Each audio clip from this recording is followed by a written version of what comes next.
സുഹൃത്തുക്കളെ, നിങ്ങൾക്ക് മുമ്പിൽ 1,00,000 രൂപയുടെ ഒരു സമ്മാനം നൽകുക എന്ന ലക്ഷ്യത്തോടെയാണ് ഞാനിന്ന് ഈ പ്രമേയം അവതരിപ്പിക്കുന്നത്. പക്ഷേ എല്ലാവർക്കും ഇതിൽ പങ്കെടുക്കാൻ കഴിയില്ല. ആർക്കാണ് ഈ സമ്മാനത്തിന് അർഹത എന്ന് പറയാം. ഖുർആൻ ദൈവവചനമായും ഇസ്ലാം ദൈവിക മതമായും കണ്ടുകൊണ്ട് മറ്റ് മതങ്ങളെക്കാൾ അത് ശ്രേഷ്ഠവും താരതമ്യ പഠനങ്ങളിൽ അതിൻ്റെ മഹനീയത വലുതാണ് എന്ന് വിശ്വസിക്കുന്ന ഏതൊരു ഇസ്ലാമിയനും, മതപ്രഭാഷകനാകട്ടെ, മത അനുഗാമിയാകട്ടെ, പണ്ഡിതനാകട്ടെ, സാധാരണക്കാരാകട്ടെ, ആർക്കും അതിൽ പങ്കെടുക്കാം. പങ്കെടുക്കാമെന്ന് മാത്രമല്ല, അതിൽ പങ്കെടുക്കുവാൻ മേൽപ്പറയപ്പെട്ട പശ്ചാത്തലമുള്ള സുന്നി, ഷിയ, ജമാഅത്തെ ഇസ്ലാമി, അതുപോലെ കാദിയാനി ഭേദമന്യേ ഏതൊരാൾക്കും അതിൻ്റെ ഭാഗമാകാം. മുജാഹിദുകൾക്ക് പ്രത്യേക പരിഗണനയുണ്ട്. അതുകൊണ്ട് നിങ്ങൾ ആർക്കും ഇതിൻ്റെ ഭാഗമായി നിന്നുകൊണ്ട് ഞങ്ങളുടെ ഈ സമ്മാനം കരഗതമാക്കാൻ കിട്ടുന്ന സുവർണവസരം കളയരുത് എന്ന് ഓർമ്മപ്പെടുത്തുന്നു. ഈ തുകയുടെ വലിപ്പമോ ഇത് കൊടുക്കുന്ന എളിയവനായ എൻ്റെ ഏതെങ്കിലും ശക്തി വിശേഷങ്ങളല്ല ഇതിൽ പ്രസക്തം. മറിച്ച് അനവധി നൂറ്റാണ്ടുകളായി ക്രൈസ്തവരും ഇസ്ലാമിയരും തമ്മിൽ നിലനിൽക്കുന്ന ഒരു വലിയ കീറാമുട്ടി അല്ലെങ്കിൽ ഒരു സമസ്യ പരിഹരിക്കാൻ ഇത് വളരെ പ്രയോജനപ്രദമാണെന്നും എനിക്ക് തോന്നുന്നു. ഇനി എന്താണ് വിഷയം എന്ന് പറയാം. നിങ്ങളൊരു ഖുർആൻ തുറന്ന് വായിക്കുക. എനിക്ക് ദാവാപ്രവർത്തകർ സൗജന്യമായി ഖുർആൻ തന്നിട്ടുണ്ട്. ഇനി ഇസ്ലാമിൻ്റെ പ്രഭവകേന്ദ്രമായ അതിൻ്റെ മാതൃസ്ഥാനം എന്നൊക്കെ വിശേഷിപ്പിക്കാവുന്ന സൗദി അറേബ്യയിൽ പ്രസിദ്ധം ചെയ്ത ഖുർആൻ എൻ്റെ പക്കലുണ്ട്. അതുപോലെ ജമാഅത്തെ ഇസ്ലാമിക്കാർ ഉപയോഗിക്കുന്ന ഖുർആനുണ്ട്. എം അക്ബർ പരിഭാഷപ്പെടുത്തിയതുണ്ട്. CN അഹമ്മദ് മൗലവിയുടേതുണ്ട്. കാദിയാനികളുടെ ഖുർആനുണ്ട്. ഇതൊക്കെ കൈവശമുണ്ട്. ഇംഗ്ലീഷിലും മലയാളത്തിലുള്ള വേർഷൻസ് ഉണ്ട്. അറബി ഖുർആനും ഉണ്ട്. ഏറ്റവും ഒടുവിൽ നമ്മളുടെ മുസ്തഫ മൗലവിക്ക് പരിഭാഷപ്പെടുത്തിയ ഖുർആനിസ്റ്റുകളുടെ ഖുർആൻ വ്യാഖ്യാനവും ഖുർആൻ പഠനവും എൻ്റെ പക്കലുണ്ട്. ഖുർആനും കയ്യിലുണ്ട്. അപ്പോൾ ഈ ഖുർആൻ എന്ന പുസ്തകം ഈ സുഹൃത്തുക്കൾ നമ്മുടെ പക്കലേക്ക് തരുമ്പോൾ നമുക്ക് സ്വാഭാവികമായി അതൊന്ന് വായിക്കാനുള്ള പ്രേരണ വരും. അത് വായിച്ചാൽ സാക്ഷാൽ അള്ളാഹുവിനും ഒന്നും പിടികിട്ടുകയില്ല. അള്ളാഹു പറയാറുണ്ട്, സാക്ഷാൽ അതിൻ്റെ അർത്ഥം അള്ളാഹുവിനെ അറിയൂ. അത് മുഖവിലേക്കെടുക്കാം. അള്ളാഹുവിനെങ്കിലും അതറിയാമെങ്കിൽ നല്ല കാര്യം. അള്ളാഹുവിനെ അറിയൂ എന്ന് പറഞ്ഞിട്ട് ഇവരെന്തിനാണ് പിന്നെ ഈ മദ്രസയും പാഠശാലയൊക്കെ ഉണ്ടാക്കിയെന്നൊരു പിടിയില്ല. അള്ളാഹുവിന് മാത്രം അറിയാവുന്ന ഖുർആനിൽ പച്ചക്ക് എഴുതിയിരിക്കെ നിങ്ങളെന്തിനാണാവോ ഈ ബിരുദവും ബിരുദാനന്ദ ബിരുദവും ഒക്കെ ഇങ്ങനെ കൊടുത്ത് അള്ളാഹുവിന് മാത്രം അറിയാവുന്നൊരു കാര്യം വെറുതെ പറഞ്ഞ് പ്രശ്നം ഉണ്ടാക്കുന്നു. നീ അതൊക്കെ പോട്ടെ. ഖുർആൻ വ്യാഖ്യാനിക്കാൻ ഒരാൾ തയ്യാറെടുക്കുമ്പോൾ അയാളുടെ മുമ്പിൽ 2 പ്രശ്നങ്ങൾ വരുന്നു. ഒന്ന്, ഖുർആൻ്റെ ഇടത്തും വലത്തുമായി 2 ഗ്രന്ഥസമാഹാരങ്ങൾ വരുന്നു. അതിലൊന്ന് അവർ പൂർവ്വവേദങ്ങൾ എന്ന് പറയുന്ന ബൈബിളും, മറുഭാഗത്ത് ഉത്തരഭാഗത്തായിട്ട് ഹദീസുകൾ എന്നറിയപ്പെടുന്ന വലിയ പാരാവാരപ്പരപ്പേറിയ ലക്ഷക്കണക്കിന്, കുറഞ്ഞ പക്ഷം 6 ലക്ഷത്തോളം ഹദീസുകളുടെ വലിയ ഒരു സമാഹാരമാണ്. ഈ 2ൻ്റെ ഇടയ്ക്കാണ് ഖുർആൻ്റെ നിലനിൽപ്പ്.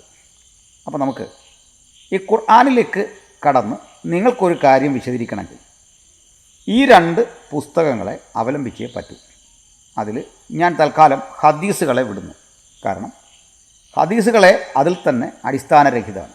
മുഹമ്മദ് ഒരിക്കലും ഇങ്ങനെ ഹദീസ് എഴുതാനോ അതെല്ലാം കൂടെ ഒന്ന് ക്രോഡീകരിക്കണമെന്നോ ഇതിൽ കിട്ടാത്ത ഉത്തരവൊക്കെ അതിലുണ്ടെന്നോ ഒന്നും പറയുന്നില്ല. ഇനി മുഹമ്മദ് പറയണമെന്നും പണ്ഡിതന്മാർക്കില്ല, അത് വേറെ കാര്യം. അതുകൊണ്ട് എൻ്റെ പ്രസക്തവും പ്രബലവുമായ ആ വാദം നിങ്ങളുടെ മുമ്പിലേക്ക് വെക്കുകയാണ്. ഖുർആനിൻ്റെ ഏത് ഭാഗം എടുത്ത് പരിശോധിച്ചാലും അവിടെ എങ്ങും ബൈബിളിനെ വിമർശിക്കുന്ന ഏതെങ്കിലും ഒരു നിലപാട് ഞാൻ കണ്ടിട്ടില്ല. എന്നാൽ ചില വിയോജിപ്പുകൾ രേഖപ്പെടുത്തുന്നുണ്ട്. അതിലൊന്ന് യേശുക്രിസ്തുവിൻ്റെ ദൈവപുത്രത്വമാണ്.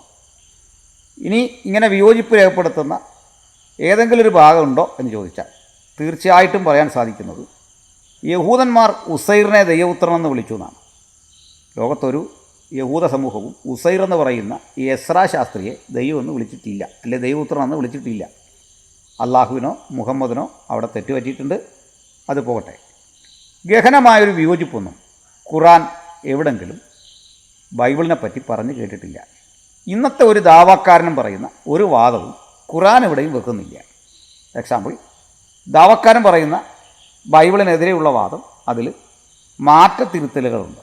ഈ അർത്ഥം വരുന്നൊരു പദം പോലും ഖുറാനിൽ നിങ്ങൾക്ക് കാണാനാവില്ല. അടുത്തത്, അവർ തന്നെ പറയുന്നത് ഈ ഖുറാനിൽ പറയുന്ന മുഹമ്മദ്, ആ മുഹമ്മദിനെ പറ്റി പൂർവ്വവേദങ്ങളിലൊക്കെ പറഞ്ഞിട്ടുണ്ടെന്നാണ് ദാവാക്കാർ പറയുന്നത്. എന്നാൽ ഖുറാനിൽ അങ്ങനെയും ഇല്ല. മുഹമ്മദ് എവിടെയും ഞാൻ യേശുക്രിസ്തു പ്രവചിച്ച, അല്ലെങ്കിൽ അവരുടെ ഈസാ നബി പ്രവചിച്ച പാരാക്ലിറ്റോസ് ആണെന്ന് ഒരു വാദവും ഖുറാനിൽ കാണുന്നില്ല. മറ്റൊന്ന്, മോശെ പ്രവാചകൻ പ്രവചിച്ച ആവർത്തന പുസ്തകത്തിലുള്ള ആ പ്രവാചകൻ താനാണ് എന്ന് മുഹമ്മദ് എവിടെയും പറയുന്നില്ല. പരിശുദ്ധൻ പാറാനിൽ നിന്ന് വിളങ്ങി എന്ന രൂപേണയൊക്കെയുള്ള നിരവധി വചനങ്ങളെടുത്തിട്ട് അക്ബർ സാഹിബും മറ്റും നടത്തുന്ന ഈ കസർത്തുകൾക്കും ഖുറാനിൽ അടിസ്ഥാനമില്ല. ഏറ്റവും വലുത്, മുഹമ്മദിന് അനുകൂലം പറയുന്ന ഭാഗങ്ങൾക്ക് ബൈബിളിൽ അടിസ്ഥാനമില്ല, അല്ലെങ്കിൽ അത് ഖുറാൻ എടുത്ത് ഉദ്ധരിക്കുന്നില്ല. രണ്ടാമത്, ബൈബിളിനെതിരെ പറയുന്ന ഏതെങ്കിലും ഒരു കാര്യം വസ്തുനിഷ്ഠപരമായി ഖുറാനിൽ ഇല്ല. ഇതാണ് സത്യം. അങ്ങനെയെങ്കിൽ എങ്ങനെയാണ് നമ്മൾ ഖുറാനെ കാണേണ്ടത്? എങ്ങനെയാണ് അതിനെ വായിക്കേണ്ടത്? എന്താണ് അതിൻ്റെ സമീപനം? അതിൻ്റെ പഠന സമീപനം എന്താണ്? അതിനുവേണ്ടി നിങ്ങൾ ബൈബിളിനെക്കുറിച്ച് നിങ്ങൾക്ക് പറയാനുള്ളത് ഒന്ന് തുറന്നു പറയുമെന്ന് വർഷങ്ങളായി ഞങ്ങൾ പറഞ്ഞിട്ടുണ്ട്. മാറ്റത്തിരുത്തലുകൾ വരുത്തി പൗലോസ് വിരുദ്ധത, പൗലോസും യേശുക്രിസ്തുവും രണ്ടു വഴിക്കായിരുന്നു എന്ന വാദം, പൗലോസാണ് ഈ ആത്മീയ ചിന്തകളെ മുഴുവൻ അട്ടിമറിച്ചുകൊണ്ട് യേശുവിനെ ദൈവമാക്കിയത് എന്ന വാദം, ഇവയൊന്നും ഖുറാനിൽ എവിടെയുമില്ല. അങ്ങനെയെങ്കിൽ ഖുറാനിൽ ഇനി അതൊന്നും കാണണ്ട, ദാവാക്കാർ പറഞ്ഞുകൊള്ളട്ടെ. പക്ഷെങ്കിൽ മാറ്റത്തിരുത്തലുകൾ വരുത്തി എന്ന് പറയുന്നവർ, ഇന്നുള്ള ഈഞ്ചിയിൽ അഥവാ സുവിശേഷം അത് ഒറിജിനൽ അല്ല എന്ന് പറയുന്നവർ, മത്തായിൻ പ്രകാരമുള്ള സുവിശേഷം, മാർക്കോസിൻ പ്രകാരമുള്ള സുവിശേഷം എന്നൊക്കെ വാദിക്കുന്ന ആളുകൾ അത് യേശുവിൻ്റെ അല്ല എന്ന് പറയുന്ന, അല്ലെങ്കിൽ ദാവീദിൻ്റെതായ സങ്കീർത്തനങ്ങൾക്ക് അകത്ത് എങ്ങനെയാണ് കോരകിൻ്റെ പുത്രന്മാരുടേതൊക്കെ വന്നത് എന്ന് പറയുന്ന ആളുകൾ, ഞാൻ ഒരു ചോദ്യം ചോദിക്കുന്നു. മുഹമ്മദ് അദ്ദേഹത്തിൻ്റെ ജീവകാലത്ത് ഈ ബൈബിള് 66 പുസ്തകങ്ങളും കണ്ടിട്ടുണ്ട്. ഉമർ അദ്ദേഹത്തെ തൗറ വായിച്ച് കേൾപ്പിച്ചിട്ടുണ്ട്. ഈഞ്ചിയിൽ അദ്ദേഹം വായിച്ച് കേട്ടിട്ടുണ്ട്. ഇനി മുഹമ്മദ് കേട്ടില്ലെങ്കിലും അള്ളാഹു കേട്ടിട്ടില്ലെന്ന് നിങ്ങൾക്ക് പറയാൻ പറ്റില്ലല്ലോ. അക്കാലത്ത് വേറെ നിങ്ങൾ പറയാൻ തരത്തിലുള്ള ഒരു ഈഞ്ചിലും നിലനിൽക്കുന്നില്ല. ഞങ്ങളുടെ പക്കലുള്ളതേ നിലനിൽക്കുന്നുള്ളൂ. മുഹമ്മദ് അതേ കണ്ടിട്ടുള്ളൂ. അള്ളാഹുവിനെങ്കിലും ഇത് കണ്ടിരിക്കാൻ സാധ്യതയുണ്ടെന്ന് അദ്ദേഹം ഒരു സൂപ്പർ നാച്ചുറൽ പവർ എന്ന് നിങ്ങൾ കരുതുന്നെങ്കിൽ നിങ്ങൾ വിശ്വസിക്കേണ്ടതില്ലേ? അങ്ങനെയെങ്കിൽ നിങ്ങൾ ബൈബിൾ വിമർശിക്കുന്നതോ ബൈബിളിന് വിരുദ്ധമായൊരു നിലപാട് സ്വീകരിക്കുന്നതിലോ ഞങ്ങൾക്ക് വിയോജിപ്പില്ല. കാരണം ഞങ്ങൾ ഖുറാനെ ഒരിക്കലും ഉൾക്കൊള്ളാത്തവർ ആയതുകൊണ്ട്, മുഹമ്മദിനെ പ്രവാചകനായി പോയിട്ട് ഒരു നിലവാരമുള്ള മനുഷ്യനായി പോലും കാണാത്ത ആളുകളാണ് ഞങ്ങൾ എന്നതുകൊണ്ട് സ്വാഭാവികമായി നിങ്ങൾക്ക് തിരിച്ചും കാണാം. ഒരു പ്രശ്നം അക്കാര്യത്തിലില്ല. അങ്ങനെയാണ് ഖുറാൻ്റെ അനുവാചകരായ ബൈബിൾ വിമർശകർ വന്ന് ചില കാര്യങ്ങളൊക്കെ പറയും. ഈ കൂടെ ഒരൊറ്റ ചോദ്യമേ ഉള്ളൂ, എന്താണ് നിങ്ങൾക്ക് ബൈബിൾ സംബന്ധിയായിട്ടുള്ള ഒരു മുസൽമാൻ്റെ യഥാർത്ഥ നിലപാട്? എന്തിനാണ് ഈ ചോദ്യം ചോദിച്ചാൽ, ബൈബിളിനെ നിരന്തരം വിമർശിക്കുന്ന നിങ്ങൾ ചില ഘട്ടങ്ങളിൽ നിങ്ങൾക്ക് ആവശ്യമുള്ള ചില കാര്യങ്ങൾ അനുകൂലമായിട്ട് അവിടെ നിന്ന് എടുക്കുന്നു. അൽ-ബക്കറയിൽ ഒരു കാര്യം തെളിയിക്കേണ്ടി വന്നാൽ, അതല്ലെങ്കിൽ മുഹമ്മദുമായി ബന്ധപ്പെട്ട ഏതെങ്കിലും കാര്യങ്ങൾ തെളിയിക്കേണ്ടി വന്നാൽ നിങ്ങൾ പെട്ടെന്ന് പൂർവ്വവേദങ്ങളിലേക്കൊന്ന് പോകാൻ ശ്രമിക്കുന്നു. ഇനി ഞങ്ങളുടെ കയ്യിലിരിക്കുന്ന അല്ലേ പൂർവ്വവേദമെങ്കിൽ നിങ്ങൾ പറയേണ്ടതുണ്ട്, പിന്നെ ഏതാണ് പൂർവ്വവേദം? മുഹമ്മദ് കണ്ട് മനസ്സിലാക്കിയ ആ പൂർവ്വവേദം എവിടെ വച്ചാണ് നശിച്ചത്? ആരാണത് തിരുത്തിയത്? അത് തിരുത്താനുള്ള ഇൻറ്റൻഷൻ എന്തായിരുന്നു? അത് തിരുത്തുമ്പോൾ ഒറിജിനൽ എവിടെയായിരുന്നു? അല്ലെങ്കിൽ ആ ഒറിജിനൽ നിങ്ങൾ ആരെങ്കിലും കണ്ടിട്ടുണ്ടോ? ആ ഒറിജിനൽ ഇല്ല എങ്കിൽ എങ്ങനെയാണ് നിങ്ങൾക്ക് അത് തിരുത്തിയെന്ന് പറയാൻ സാധിക്കുക? എല്ലാം പൊക്കോട്ടെ. ഇതിൻ്റെ എല്ലാ ഒടുവിൽ നമ്മുടെ ചോദ്യം, തിരുത്തി എന്ന് നിങ്ങൾ പറയുകയും ആവശ്യം വരുമ്പോൾ അതിൽ നിന്ന് ഉദ്ധരണികൾ ശേഖരിക്കുന്നു. അങ്ങനെ ശേഖരിക്കുന്ന, നിങ്ങൾക്ക് അനുകൂലം ശേഖരിക്കുന്ന ആ ഉദ്ധരണികൾ ശേഖരിക്കാൻ നിങ്ങളെ പ്രേരിപ്പിക്കുന്ന ഘടകം എന്താണ്? അപ്പോൾ ഞാൻ പറഞ്ഞത് ഇങ്ങനെ ചുരുക്കുന്നു. ഈ ബൈബിൾ സംബന്ധിച്ചുള്ള ഒരു മുഹമ്മദിയൻ്റെ യഥാർത്ഥ അഭിപ്രായം എന്താണ്? അതിന് നിങ്ങൾ സ്വന്തം കാഴ്ചപ്പാടിലെ അഭിപ്രായം പറയരുത്. ഖുറാൻ ഉദ്ധരിച്ചിട്ട് വേണം പറയാൻ. ഖുറാനിൽ നിന്ന് തന്നെ പറയണം.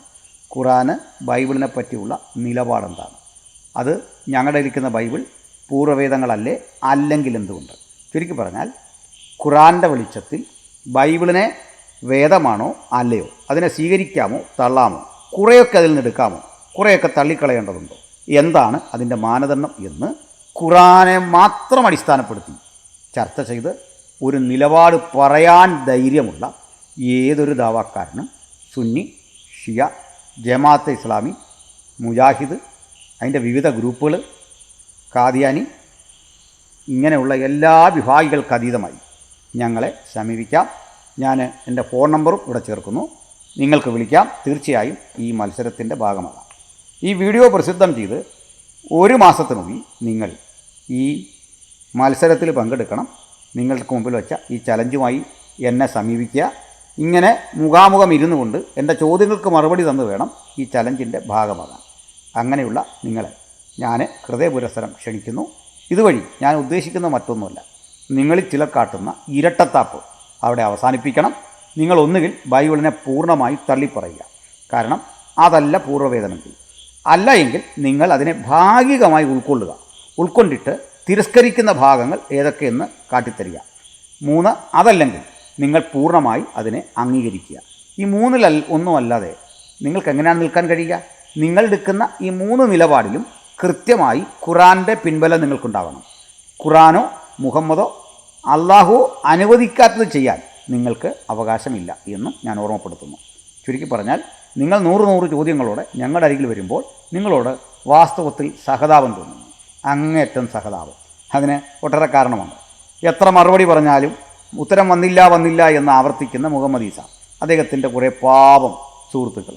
ഞാൻ എത്ര വീഡിയോ ഇട്ട് അദ്ദേഹം ചോദിച്ച 3 ചോദ്യങ്ങൾക്ക് ഉത്തരം പറഞ്ഞു. ഇനി ഇതിൻ്റെ താഴെയും ഇത്തരത്തിൽ ഈ മദ്രസയിൽ മാത്രം പഠിച്ച് ശീലമുള്ള പാവം കുഞ്ഞുങ്ങൾ മറുപടി വന്നില്ല എന്നിങ്ങനെ പറഞ്ഞുകൊണ്ടിരിക്കും. ഇതിൻ്റെ ഇടയ്ക്ക് വേറൊരു കമൻറ്റ് കൂടി കേട്ടു. ഈസ വളരെ സൗമ്യനായിട്ടാണ് കാര്യങ്ങൾ പറയുന്നത്. അനിൽക്കുടത്തോട്ടം എന്താണ് സൗമ്യനായി പറയാത്തത്? ഞാനിവിടെ ക്ഷുഭിതനായി പറയാറില്ല, ഒന്നത്. 2, ഈ സൗമ്യത ഈസ അഭിനയിച്ചു തുടങ്ങിയ ഒന്നാണ്. എൻ്റെ അറിയണമെങ്കിൽ സാക്ഷി നടത്തിയ ഒരു പൊതുസമ്മേളനം, ഒരു ടൗൺ ഹാളിൽ നടക്കുന്നതിൻ്റെ വീഡിയോ ഉണ്ട്. ഒരു പ്രസംഗത്തിനിടയിൽ ജെറിയും അല്ലയ്യപ്പനും ഒക്കെ സംസാരിക്കുന്നതിൻ്റെ ഇടയിൽ എങ്ങനെയാണ് അവിടെ മുഹമ്മദ് ഈസ പെരുമാറുന്നത് നിങ്ങൾ കണ്ടാൽ മതി. ഒരു സാധാരണ യോഗം കലക്കാൻ വരുന്ന ആളിനെ പോലെ വല്ലാതെ പ്രക്ഷുബ്ധാവസ്ഥ സൃഷ്ടിക്കുന്ന മുഹമ്മദ് ഈസയെ നിങ്ങൾക്കവിടെ കാണാൻ സാധിക്കും. ഞങ്ങളങ്ങനെയൊന്നുമല്ല, ഞങ്ങൾക്കതിൻ്റെ ആവശ്യമില്ല. പക്ഷേ ഞങ്ങൾക്ക് മുഹമ്മദ് എന്ന അധാർമികതയുടെ ഒരു വക്താവിനെ പരിചയപ്പെടുത്തേണ്ടി വരുമ്പോൾ നിങ്ങളുടെ ഹദീസ് ഉദ്ധരിച്ച്, നിങ്ങളുടെ ഖുർആൻ ഉദ്ധരിച്ച് പറയുമ്പോൾ അതിൻ്റെ രീതിയെ കിട്ടൂ. ഒരിക്കലും നമുക്ക് ഈ ഗാന്ധിജി ഒരു വശത്ത്, മറുവശത്ത് ഗോഡ്സെ, ഇത് 2 ആശയങ്ങളാണെന്ന് നിങ്ങൾക്കറിയാം. ഈ ഗോഡ്സയുടെ ക്ഷേത്രമുണ്ട് ഗുജറാത്തിൽ, ഞാൻ നേരിട്ട് കണ്ടിട്ടുണ്ട്.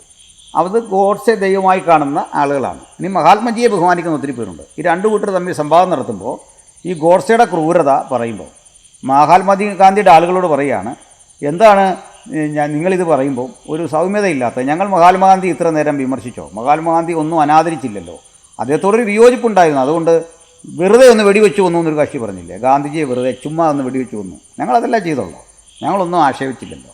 തിരിച്ച് ഗാന്ധി അനുഗാമികൾ സംസാരിക്കുമ്പോൾ ഈ ഗോഡ്സയുടെ ക്രൂരതയും അദ്ദേഹത്തിൻ്റെ തെറ്റുകളും പറയുമ്പോൾ അസഹിഷ്ണുത വേണോ?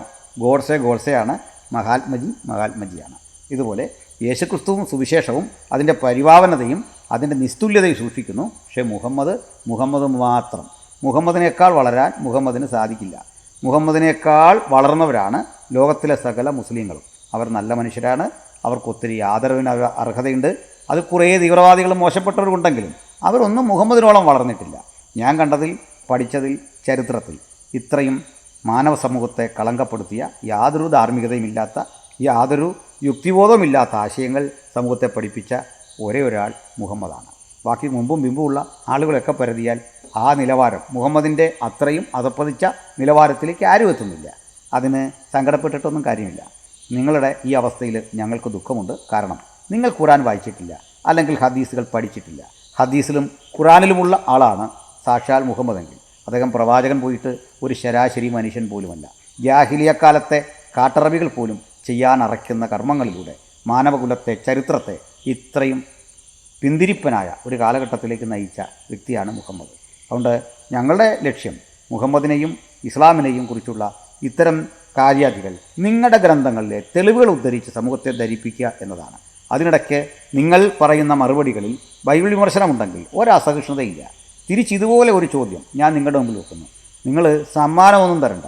ധൈര്യമുണ്ടോ മുഹമ്മദിൻ്റെ ധാർമ്മികത സംബന്ധിച്ചോ അദ്ദേഹത്തിൻ്റെ ജീവിതം സംബന്ധിച്ചോ ഇങ്ങനെ ഒരു ചലഞ്ച് മുമ്പോട്ട് വെക്കാൻ? ഞങ്ങൾ റെഡിയാണ്. അതുകൊണ്ട് ഈ വീഡിയോയുടെ സംക്ഷിപ്തം, അതിൻ്റെ ഉപസംഹാരം ഞാൻ ഇങ്ങനെ പറഞ്ഞുകൊള്ളട്ടെ. ഇത് കേൾക്കുന്ന ഏതൊരാൾക്കും നിങ്ങളുടെ ഇസ്ലാമിൻ്റെ പശ്ചാത്തലത്തിൽ നിന്നുകൊണ്ട് ഖുറാനെ ആസ്പദമാക്കിക്കൊണ്ട് ഖുറാൻ ബൈബിളിനെ എങ്ങനെ കാണുന്നു എന്ന് അക്കമിട്ടു നിരത്തി പറയാനും നിങ്ങൾ അതിൽ ഉറച്ചു നിൽക്കുന്നു എന്ന് പറയാനും ധൈര്യമുണ്ടെങ്കിൽ അവർ മുമ്പോട്ട് വരിക. ഇത് ഈസിയല്ലേ? നിങ്ങൾ ആ നിലപാട് പറഞ്ഞാൽ മാത്രം മതിയല്ലോ, ആ കാഴ്ചപ്പാട് പറഞ്ഞാൽ മാത്രം മതിയല്ലോ. ആ കാഴ്ചപ്പാട് മാത്രം പറയുക. ദണ്ട് ഇതാണ് ഞങ്ങൾക്ക് ബൈബിൾ, മുഹമ്മദിന് ബൈബിൾ, അള്ളാഹുവിന് ബൈബിൾ, ഖുറാന് ബൈബിൾ, ദണ്ട് ഇതാണ് എന്ന് പറയണം. നമുക്ക് അവിടെ നിന്ന് നമ്മുടെ ചർച്ച ആരംഭിക്കാം. ഏതായാലും ഇത് കേട്ട എല്ലാ സഹോദരങ്ങൾക്കും ഒരിക്കൽ കൂടി നന്ദി. നിങ്ങൾക്ക് വിവേകവും പരിജ്ഞാനവും സർവശക്തൻ തരട്ടെ. കാര്യങ്ങളെ വസ്തുതാപരമായി ഉൾക്കൊള്ളുവാൻ വേണ്ട കാരുണ്യം ദൈവം നൽകട്ടെ എന്ന് പ്രാർത്ഥിക്കുകയും ചെയ്യുന്നു. ഒപ്പം എൻ്റെ പ്രിയപ്പെട്ട സഹോദരൻ മുഹമ്മദ് ഈസയ്ക്ക് അദ്ദേഹത്തിന് സംഭവിച്ച അബദ്ധത്തിലും അദ്ദേഹത്തിൻ്റെ പരിതാപകരമായ അവസ്ഥയിലും എനിക്ക് സഹതാപമുണ്ട്. പക്ഷേ ഇക്കാര്യത്തിൽ വ്യക്തിപരമായിട്ട് അദ്ദേഹത്തോട് യാതൊരു വിരോധവുമില്ല. അദ്ദേഹം അകപ്പെട്ടിരിക്കുന്ന ഒരു വല്ലാത്ത വിഷമസന്ധി, ആ വിഷമസന്ധി അദ്ദേഹം വരുത്തി വെച്ചതാണ്. ഇനി ഇസ്ലാമായി അദ്ദേഹം പോയെങ്കിൽ അനാവശ്യമായിട്ട് അദ്ദേഹം അക്ബർ സാഹിബിനെ പോലെയുള്ള ഗടാഗടിയന്മാരെ കൂട്ടുപിടിച്ച് ഞങ്ങൾക്കെതിരെ ഒരു വലിയ ആശയയുദ്ധത്തിന് മുതിരരുതായിരുന്നു. ആ ആശയയുദ്ധം വിജയിച്ചുമില്ല, വിജയിക്കുകയില്ല. കാരണം നിലപാടില്ലാത്തവന് യുദ്ധം ചെയ്യാൻ പോയാൽ ഇവിടെ വിജയിക്കാനാണ്. അത് ഏതൊരാൾക്കും ഞാൻ പരിചയപ്പെട്ട അല്ലെങ്കിൽ മനസ്സിലാക്കിയതാട്ടോ ഇസ്ലാം സംവാദകരിലെ പ്രമുഖൻ എം അക്ബർ സാഹിബാണ്. എം അക്ബർ സാഹിബിനോ മുജാഹിദ് ബാലുശ്ശേരിക്കോ ഹാരിസ് മദനിക്കോ റഹ്മത്തുള്ള കാസിമിക്കോ അലിയാർ കാസിമിക്കോ മുഹമ്മദ് ഈസയ്ക്കോ അങ്ങനെ ഈ ഗടാഗടിയന്മാരായ സംവാദകർ ഉൾപ്പെടെ താഴെ തലത്തിലേക്കൊക്കെ ഉള്ള ഏതൊരാൾക്കും ഞങ്ങളുടെ ഈ ചലഞ്ച് ഏറ്റെടുക്കാം. അതുകൊണ്ട് ചലഞ്ച് ഏറ്റെടുക്കൂ, ഇസ്ലാമിക സമൂഹത്തോട് മറുപടി പറയൂ. ഇപ്പോൾ ഇവർ തന്നെ ചോദിച്ചു തുടങ്ങിയില്ലേ, ഞങ്ങളൊക്കെ ചോദിക്കുന്ന മറുപടി പറയാൻ നിങ്ങളുടെ അനുഗാമികൾ ചോദിച്ചില്ലേ? ആളുകൾ നിങ്ങളെ കൂടെ നിന്നൊക്കെ വിട്ടുപോകുന്ന മനസ്സിലായില്ലേ? നിങ്ങൾക്ക് തന്നെ അറിയാം കാര്യങ്ങൾ കിടപ്പ്. അതൊന്നും നിങ്ങൾ ഉണ്ടാക്കാൻ പാടില്ലായിരുന്നു. നിങ്ങൾക്ക് പറ്റിപ്പോയ അബദ്ധം മാത്രമാണത്. അതുകൊണ്ട് ഇനിയെങ്കിലും നിങ്ങളുടെ അനുഗാമികളോട് ദയവായിട്ടൊന്ന് പറഞ്ഞ് മനസ്സിലാക്കുക. നിങ്ങളുടെ ഖുറാൻ്റെ അടിസ്ഥാനത്തിൽ എന്താണ് ബൈബിൾ, എന്തായിരിക്കണം നിലപാടെന്ന് ഇനിയെങ്കിലും വരെ പഠിപ്പിക്കാൻ നിങ്ങൾക്ക് കഴിയട്ടെ. അല്ലെങ്കിൽ ഈ ഷംസുൽ ഉലമ എന്നൊക്കെ ഉള്ള പേരും പണ്ഡിതൻ എന്ന പേരും ഈ തലക്കെട്ടുമൊക്കെ കണ്ട് നിങ്ങളുടെ പാണ്ഡിത്യ കസർത്ത് കണ്ട് നിങ്ങളുടെ അനുഗാമികൾ നിങ്ങളെ പുച്ഛിച്ച് തള്ളാതിരിക്കാൻ അതാ ക്രിസ്ത്യാനികൾ ഞങ്ങളോട് ഇങ്ങനെ ചോദിക്കുന്നു, ഒരു ഉത്തരം അവരോടൊന്ന് പറയാൻ. ഇതാ 1,00,000 രൂപ സമ്മാനം വെച്ചിട്ട് ഇങ്ങനെയുള്ള ആളുകൾ പറയുന്നു എന്ന് അവർ നിങ്ങളോട് ചോദിക്കുമ്പോൾ ഒരു ഉത്തരം കൊടുക്കാനുള്ള സാമാന്യ മര്യാദ നിങ്ങൾ പാലിക്കും എന്ന് പ്രതീക്ഷിക്കുന്നു. എൻ്റെ ഈ ചലഞ്ചിന് വീഡിയോ പ്രസിദ്ധം ചെയ്ത് അടുത്ത 1 മാസത്തിനുള്ളിൽ മറുപടി പറയാൻ സന്നദ്ധരായ ആരെങ്കിലും ഉണ്ടെങ്കിൽ ഈ ഫോൺ നമ്പറിൽ വിളിക്കുക. തീർച്ചയായും നിങ്ങൾക്ക് അതിനുള്ള അവസരം ഞാൻ ഒരുക്കും. ഇതുപോലെ മുഖാമുഖം ഇരുന്ന് നമുക്ക് ചർച്ച ചെയ്ത് ആ നിലപാട് കേൾക്കുകയും പരിശോധിക്കുകയും ചെയ്യാം. എന്നിട്ട് ആ നിലപാട് നിങ്ങൾ പറയുക മാത്രം ചെയ്യുമ്പോൾ നിങ്ങൾക്കുള്ള ആ സമ്മാനം ഞാൻ അതേ സമക്ഷത്ത് നൽകുന്നതാണ്. എല്ലാവർക്കും നന്ദി. ദൈവം എല്ലാവരും അനുഗ്രഹിക്കും.